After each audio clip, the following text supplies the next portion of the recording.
How to fix media upload quality on WhatsApp not showing. So if you are facing this issue, for an example here, let me go ahead and try to upload a media. So for an example, I have selected this particular photograph to send to my friend or upload as my story. However, you should have the option of HD at the top. So if it's not possible right now, follow this simple step. Press and hold the app, go to your app info, tap on Force Stop, then tap on Storage and Cache, and tap on Clear Cache.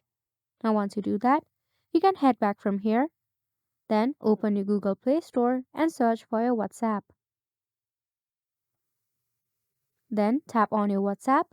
If there was an update bubble, leave it for an update. If not, simply uninstall the application and reinstall it once again.